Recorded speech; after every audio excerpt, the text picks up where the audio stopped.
Terima kasih teman-teman pemirsa saluran Setangkai Bunga. Pada kesempatan kali ini kita berjumpa kembali dalam bahasan ilmu spiritual, pembahasan ilmu ketuhanan. Namun sebelumnya saya ingin sampaikan suatu disclaimer bahwa apapun yang disampaikan di dalam saluran ini tidak ada maksud untuk merubah keyakinan Anda. Tidak ada maksud untuk membelokkan pemikiran Anda. Dan saya tidak ada niat dan keinginan untuk menyesatkan siapapun.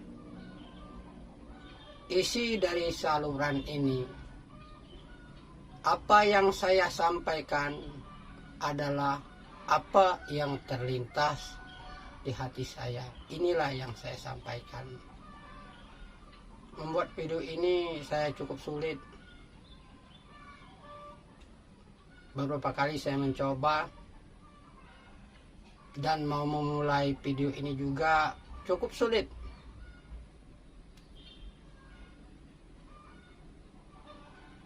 Sehingga saya menghabiskan beberapa rokok dulu untuk memulai, menghabiskan secangkir kopi dulu baru bisa memulai video ini. Berat sekali. Karena saya takut isi dari saluran ini kalau disalahgunakan, disalah tafsirkan sehingga terjadi membingungkan orang, bahkan sampai merusak akidah orang. Itu saya sangat takut, saya tidak mau. Tetapi saya harus menyampaikan materi ini. Dan oleh karena itu kepada para alim ulama, kepada ahli tasawuf, kepada agamawan, kepada kaum spiritual, saya sampaikan mohon maaf sebelumnya. Saya tidak ada maksud untuk mengubah akidah, untuk membelokkan pemikiran apa yang telah Anda jalani selama ini.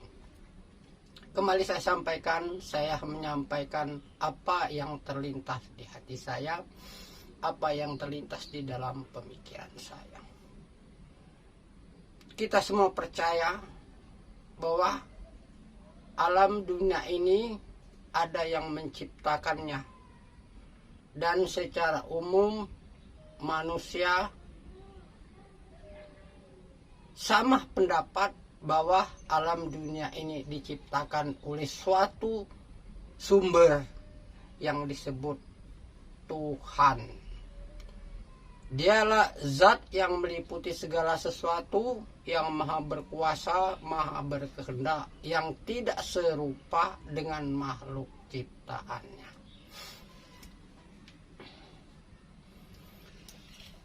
Inspirasi dari materi kali ini adalah dari surat Al-Baqarah ayat 28, ayat 31,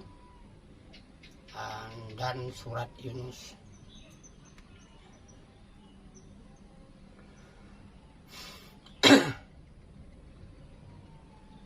Pada mulanya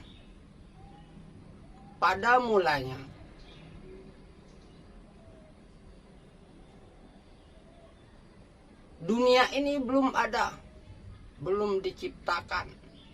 Yang ada hanya Sang Pencipta itu sendiri, dengan segala kemahaannya. Semesta ini belum ada. Semesta ini adalah ciptaannya. Ini saya ambil bilah dari pelepah pisang, dan saya ada perangkat yang bisa kita lihat. Ini kalau kita lihat sama-sama, ini adalah lembaran kosong. Kosong putih, tidak ada tulisan apa-apa, tidak ada apa-apa, apa-apa tidak ada.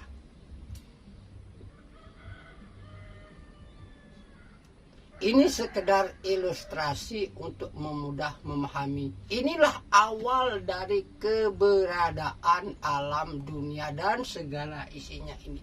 Berawal dari ketiadaan.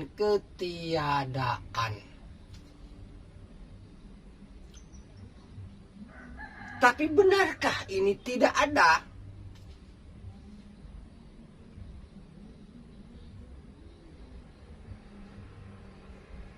Mengapa kita menyebutnya tiada, tidak ada apa-apa?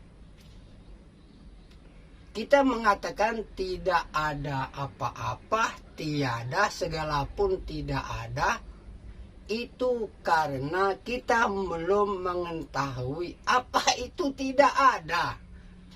Apa itu ada? Maka kita bisa mengatakan tidak ada apa-apa, apa-apa tidak ada. Karena kita belum tahu.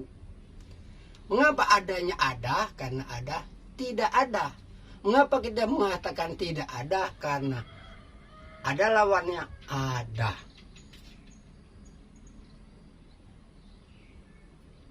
Jadi tidak ada itu karena adanya ada. Ada itu kita bisa mengatakan ada karena ada lawannya tidak ada. Karena pada waktu itu, pada masa itu manusia belum tahu karena belum diberitahu.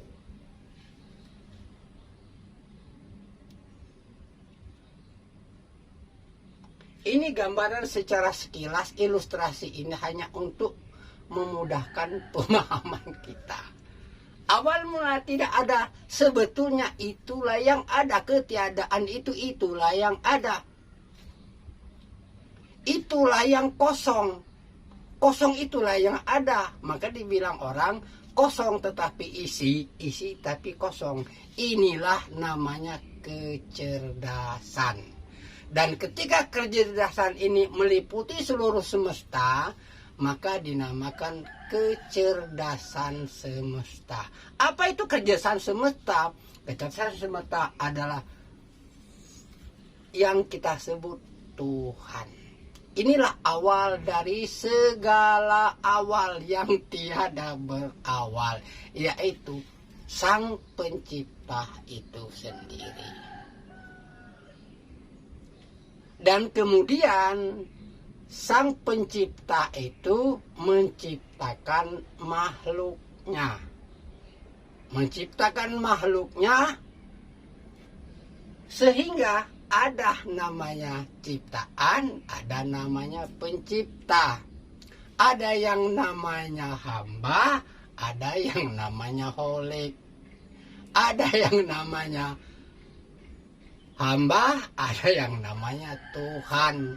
Setelah Sang Maha Kuasa, Sang Maha Pencipta menciptakan makhluk dari dirinya sendiri.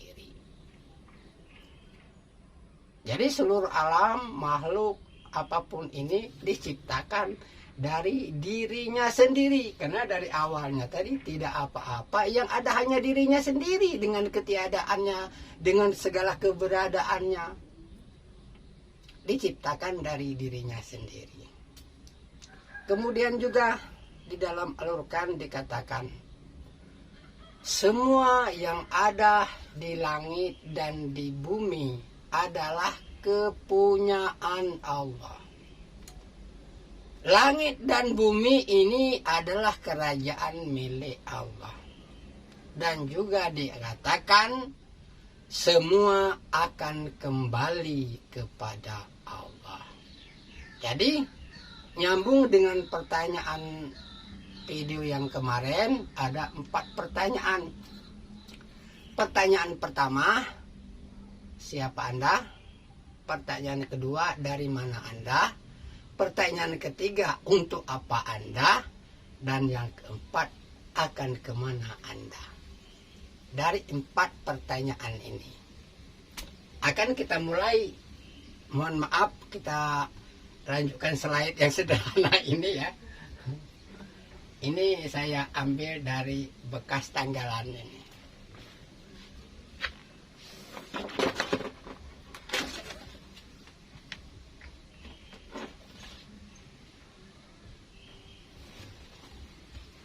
Baik, kita dekatkan.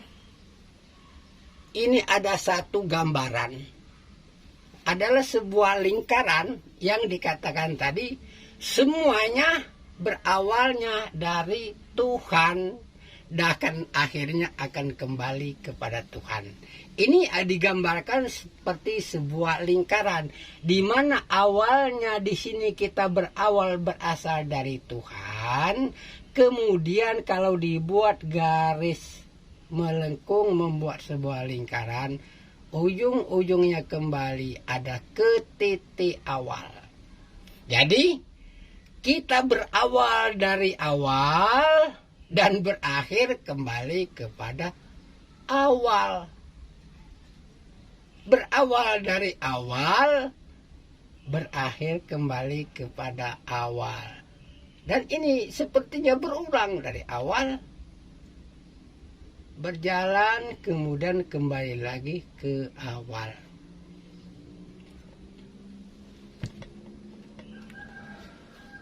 Inilah bentuk dari penjelasan sederhana bahwa semua berasal dari Tuhan dan akhirnya akan kembali kepada Tuhan. Lalu bagaimana perjalanannya? Dari awalnya dari Tuhan akan kembali kepada Tuhan. Maka ini adalah proses. Maka ini adalah prosesnya. Baik, kita akan buka slide selanjutnya yang sederhana ini ya. Slide yang sederhana, tapi mudah-mudahan walaupun sederhana yang penting dapat dimengerti. Nah, teman-teman ya, ini gambaran nih. Sekali lagi teman-teman, para alim ulama, para cendekiawan, para tokoh agama, para tokoh spiritual, saya tidak bermaksud untuk menyesatkan, tidak ada maksud untuk membelokkan pemikiran, tidak ada maksud untuk menyesatkan akidah. Saya hanya menyampaikan dari pikir saya tentang bagaimana kehidupan di dunia ini yang katanya berasal dari Tuhan dan akan kembali kepada Tuhan. Untuk apa kita dihadirkan ke dunia ini? Apa tujuannya? Terlepas dari apapun kepercayaan Anda, kalau kita mengulas yang dikatakan kita berasal dari Tuhan akan kembali kepada Tuhan. Nah, ini adalah gambaran sederhana tentang perjalanan jiwa. Nah, ini gambar sederhana tentang perjalanan jiwa. Perlu kita ketahui secara sederhana bahwa hidup kita ini terbagi 3 bagian. Satu adalah tubuh kasar, namanya jasad fisik. Yang kedua, tubuh halus, yang namanya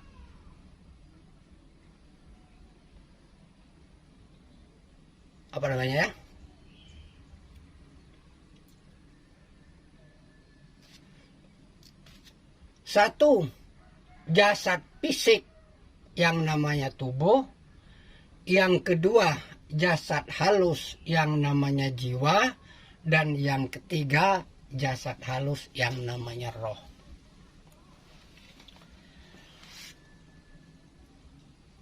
Roh itu tidak diciptakan, tetapi roh itu merupakan percikan dari Sang Pencipta. Yang diciptakan adalah tubuh kita, jasad kita, dan jiwa kita.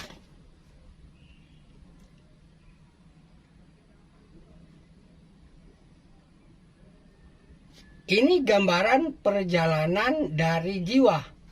dari awalnya ini sekedar gambaran contoh saja ya, sebagai ilustrasi saja. Tadi setelah Tuhan menciptakan alam semesta ini, alam semesta itu belum ada isinya. Yang ada hanya berupa materi-materi saja, belum ada kehidupan. Nah, kehidupan itu ada setelah alam materi jagat raya ini bersesuaian untuk dihuni oleh makhluk hidup. Kemudian setelah bumi ini sudah bersesuaian untuk dihuni oleh makhluk hidup melalui proses alam, melalui proses hukum-hukum fisika, hukum kimia, hukum alam, hukum gravitasi, dan segala macam hukum, Tuhan memberikan bumi ini kehidupan. Kehidupan itu dimana untuk jasad fisiknya diambil dari materi-materi bumi. Terdiri dari 4 unsur, yaitu tanah, air, api, dan angin. Inilah pembentuknya fisik makhluk hidup secara umum. Maaf, saya merokok dulu. Ini perhatikan, ini mulai dari yang kecil, kemudian besar, kemudian ada yang besar 1, 2, 3 sebenarnya, dan seterusnya ini ya. Nah, setelah alam dijadikan oleh Tuhan, penghuni bumi yang pertama ini belum berbentuk manusia.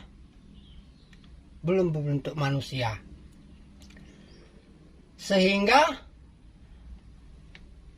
Tuhan menciptakan makhluk terkecil pertama di bumi. Walaupun ini kepastian tidak jelas, tapi kira-kira seperti ini. Yang pertama diciptakan oleh Tuhan adalah makhluk-makhluk kecil di laut berupa jasad renik bersel 1. Jasad renik bersel 1 ini kemudian dari jasad renik biota laut bersel 1 inilah yang ditiupkan roh oleh Tuhan yang pertama ke makhluk hidup. Bahwa setelah ditiupkan ke dalam makhluk hidup itu tadi, maka terjadilah perpaduan antara roh dan jasad makhluk, dan terbentuklah di situ jiwa. Nah, pada jiwa ini ada sistem pencatatan kejadian dan peristiwa yang namanya DNA. Dari makhluk ini, jadi setiap makhluk itu mempunyai DNA-nya. Ini sebagai buku catatannya.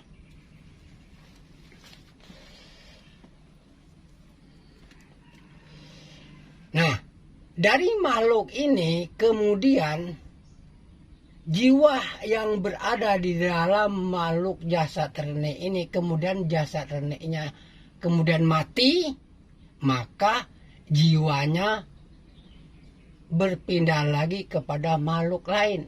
Tuhan menciptakan lagi makhluk-makhluk lain di dalam lautan ini. Berpindah-pindahlah jiwa itu dari makhluk yang satu mati berganti kepada makhluk yang lain. Itu hanya berupa kendaraan daripada jiwa. Dan kepada makhluk yang di darat juga, mulai dari makhluk-makhluk yang kecil juga, mulai dari berupa cendawan, jamur, hewan-hewan kecil. Jadi jiwa ini mulai dari yang pertama ini mengikuti semua makhluk berjalan, berganti, ganti kendaraan. Jadi dari tumbuhan yang satu mati, tumbuhannya berganti dengan tumbuh, segala macam tumbuhan dimasuki oleh jiwa ini. Dan juga begitu juga dengan hewan binatang. Mulai dari hewan yang paling kecil sampai kepada hewan yang paling besar. Jadi inilah manifestasi dari Nabi Adam mengetahui semua nama. Tuhan mengajarkan nama-nama kepada Nabi Adam. Inilah awalnya, karena Adam mengikuti dari nama-nama hewan karena menjadi pengalamannya. Sehingga dikatakan ada yang namanya mineral, ada yang namanya nabati, ada yang namanya hewani. Ini merupakan dari perpindahan kendaraan dari jiwa. Sampai kepada di sini jiwa ini belum bernama manusia. Jadi jiwa itu tidak ada jenis kelamin, tidak ada jiwa yang laki-laki, tidak ada jiwa yang perempuan, dan bentuknya pun mengikuti wadahnya. Kalau wadah yang dimasukinya ini perempuan, jadi perempuan. Kalau yang dimasukkan ini laki-laki, jantan, ini kan masih belum jadi manusia, jantan, ya jadi jantan. Jadi mengikuti saja apa yang ada di dalam alam kehewanan dan alam tumbuhan. Nah, dari yang awal sampai kepada yang akhir ini, dari yang kecil sampai yang besar ini, disinilah fase pematangan pembelajaran dari sang jiwa. Jadi setiap jiwa mengikuti proses dari awal ini, dari kecil sampai ke yang besar, mengalami seluruh nama tumbuhan, mengalami seluruh nama hewan. Ini yang dialami oleh setiap roh, oleh setiap jiwa. Sampai di sini jiwa dan roh ini belum bernama manusia, karena masih dalam proses pematangan. Nah, setelah habis nama semua mineral, semua tumbuhan, semua hewan, sudah dilakukan pematangan melalui pengalaman oleh jiwa sampai kepada startnya menjadi manusia. Nah, sampai di sini sang jiwa berkendaraan manusia. Nah, mulai dari sinilah fasenya Adam.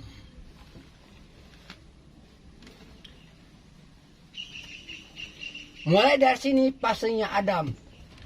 Adam pun sudah mulai sempurna karena sudah melewati pengalaman mineral, pengalaman nabati, dan pengalaman hewani.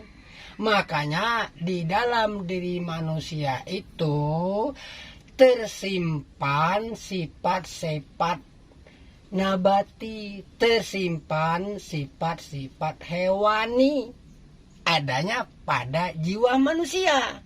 Karena sudah mengalami. Begitulah cara Tuhan memberikan pengetahuan kepada Adam. Dan pada masa ini belum ada pertanggungjawaban segala perbuatan. Karena ini pada masa pematangan jiwa. Karena di sini belum menjadi khalifah. Nah, setelah sang jiwa menjadi Adam, mengendarai kendaraan bertubuh manusia, maka jadilah dia khalifah di muka bumi. Pada masa inilah dimintai pertanggungjawaban segala perbuatan, tindak dan tanduk gerak dan diam. Pada masa setelah jiwa berkendaraan manusia.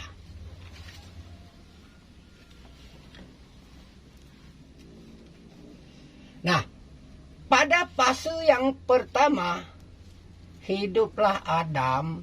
Di sini berlaku segala perbuatan baik dan buruk yang dibawa daripada masa awal ini tadi. Karena pada masa manusia ini sudah berlaku hukum, maka dimintai pertanggungjawaban. Setiap perbuatan baik akan mendapat balasan baik, dan setiap perbuatan buruk akan mendapat balasannya juga.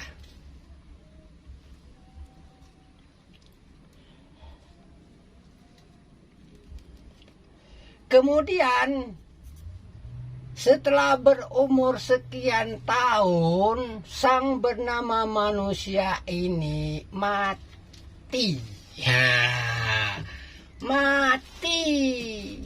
Mati ini masuknya ke alam barzah melalui pengadilan apa yang telah diperbuatnya selama di dunia.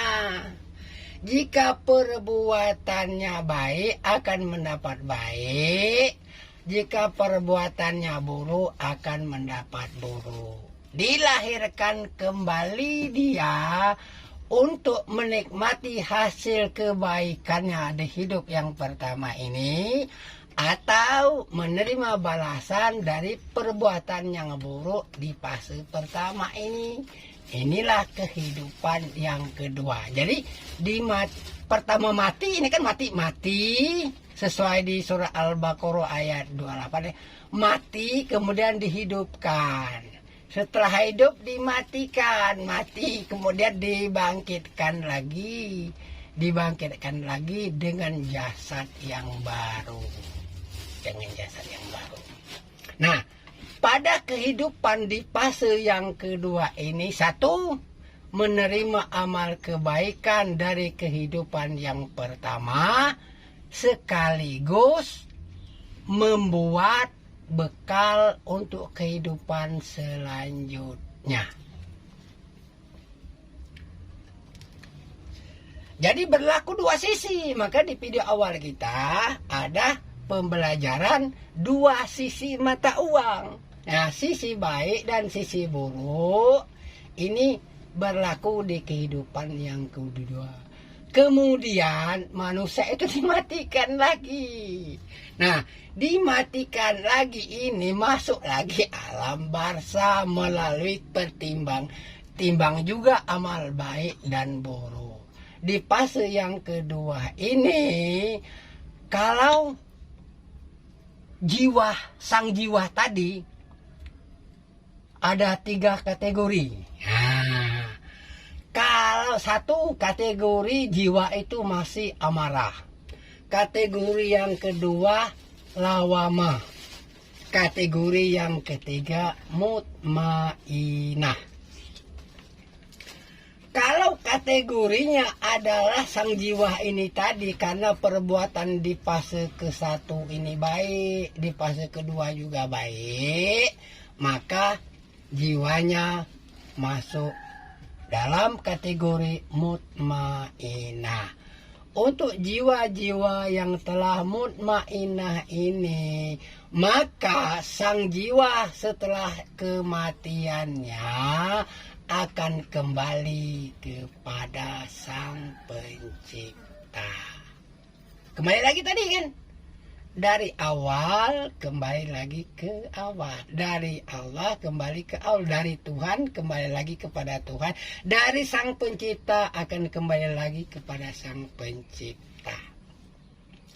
Tapi Jika sang jiwa masih bersifat lawama, berarti masih ada sisa-sisa kotor-kotornya jiwa, kekotoran jiwa. Maka dia belum bisa langsung kembali kepada sang pencipta. Dia harus bayar dulu hutang-hutangnya, dia harus bayar dulu siksa-siksanya. Dia dikembalikan lagi. Lahir kembali sebagai manusia untuk membayar hutang-hutang perbuatannya. Nah, apabila di kehidupannya setelah pembayaran ini dia akan menjadi mutmainah, maka dia selanjutnya akan langsung menuju ke Tuhannya. Tetapi pada fase kehidupan berikutnya ternyata tidak berubah. Masih lawamah juga. Dia akan kembali lagi membayar hutang-hutangnya. Sehingga berulang-ulang ini pembangkitannya. Sampai sang jiwa ini menuju mutmainah. Kembali kepada Tuhannya. Ini yang mutmainah ya. Jadi yang lawama dia akan kembali lagi. Untuk yang mutmainah langsung kembali kepada Tuhannya. Untuk yang lawama itu kembali lagi mengutang, bayar hutang-hutangnya, dikembalikan lagi dalam bentuk kendaraan manusia. Tapi ini yang disebut dengan kebangkitan yang tidak sempurna. Atau reinkarnasi yang tidak sempurna karena hanya membayar hutang-hutang perbuatannya. Ini lawamah. Tetapi jika sang jiwa masih bersifat amarah, jika sang jiwa tadi masih bersifat amarah, maka dia akan kembali lagi, ulang dari awal lagi. Kembali lagi menjadi biota laut, kembali lagi menjadi hewan melata. Sehingga mengulang fase awal lagi. Menjadi mineral, menjadi nabati, menjadi hewan. Sampai kembali lagi bertubuh manusia. Ini bagi jiwa-jiwa yang masih amarah. Jadi fase ini adalah fase ini waktunya ada. Mungkin ini jutaan tahun, mungkin ini miliaran tahun. Jadi kalau dikatakan orang yang punya banyak dosa-dosa besar, ya katakan katanya tidak terampuni. Ini nerakanya di sini. Dia kalau dia jadi tumbuhan, jadi sayur, dimakan orang, dimakan binatang. Kalau dia jadi sayur, kalau dia jadi daun-daun, dimakan monyet, dimakan kera. Dan kalau dia jadi binatang, jadi masuk ke rantai makanan. Ikan dimakan oleh manusia, ikan dimakan oleh burung, ikan dimakan oleh binatang, kemudian dia menjadi rusa, rusa dimakan oleh pemangsa yang lebih besar. Ini bentuk dari pembalasan. Sebenarnya ini sih bukan pembalasan sih, terlalu ekstrim kalau dikatakan pembalasan. Ini untuk mematangkan lagi jiwanya. Untuk mematangkan jiwanya sampai sekian juta tahun kembali lagi setelah mengalami segala namah lagi, kembali dia berkendaraan manusia. Nah, setelah kendaraan manusia dia kan sudah punya pengalaman. Nah, pengalaman ini, semua pengalaman dari awal ini tercatat di dalam DNA makhluk itu. Maka ada yang orang yang masih muda ternyata punya pengetahuan, kok begitu cepat nangkap, itu punya ilmu yang hebat. Bukan dia itu tahu dengan sendirinya, tetapi karena memang ada pengalaman sedari awal dari kehidupannya yang dulu. Nah, di mana catatannya itu ada di DNA dan RNA. Nah, setelah jiwa manusia itu mencapai mutmainah, maka semua akan kembali kepada Sang Pencipta. Jadi apapun itu, agama apapun, kepercayaan apapun, semuanya berasal dari Sang Pencipta dan akan kembali kepada Sang Pencipta kembali. Terlepas dari apapun kepercayaannya, terlepas dari apapun keyakinannya, terlepas dari apapun agamanya. Yang menjadi pokok permasalahan, cepat atau lambat, dia kembali kepada Sang Pencipta bergantung dari pematangan jiwanya. Oke, sampai di sini dulu pembahasan untuk video ini. Saya doakan semoga pemirsa semua setelah akhir dari kehidupan ini mencapai jiwa yang mutmainah. Sehingga inilah yang dikatakan innalillahi wa inna ilaihi roji'un. Amin, amin ya rabbal alamin. Berasal dari Tuhan akan kembali kepada Tuhan. Terima kasih teman-teman sudah mengikuti saluran ini sampai saat ini.